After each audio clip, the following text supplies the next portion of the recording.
मकै लाग्यो घाँस काट्न हँसियाएर नाम्लो बोकेर पानी परिरहेछ। यति बेलाको मौसम यस्तो छ, सिमसिम सिमसिम पानी परिरहेछ हाम्रो घरतिर। अनि म चाहिँ हिँडेँ घाँस काट्नको लागि।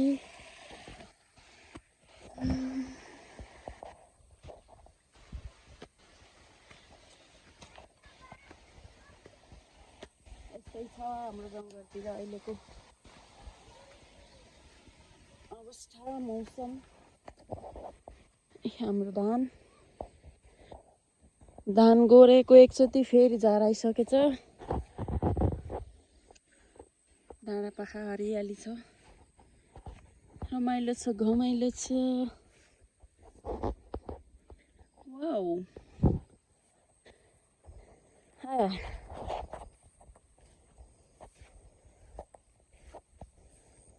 सबैजनाले मेरो भिडियोलाई माया गरिदिनु होला साथीहरू। म त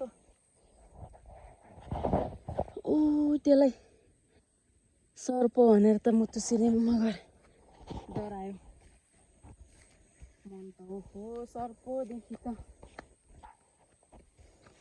मन त सिनेमा पो गरेर सर्प भन्दा थिएँ मैले।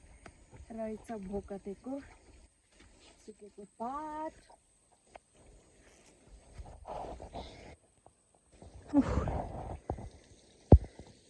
है त साथीहरू, अब म चाहिँ घाँस काट्छु। छोरी अगाडि अगाडि हिँड्दा चाहिँ बाई बाई।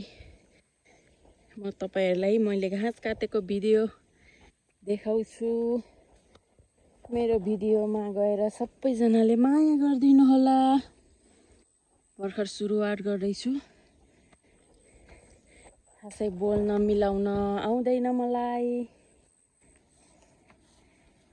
त्यही पनि लत्तर पत्तर भिडियो बनाइरहेको छु।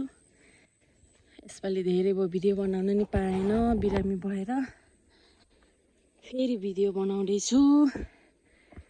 म चाहिँ सबैजनाले माया गरिदिनु होला। हस् साथीहरू। बेलाउटी पनि फल्दैछ।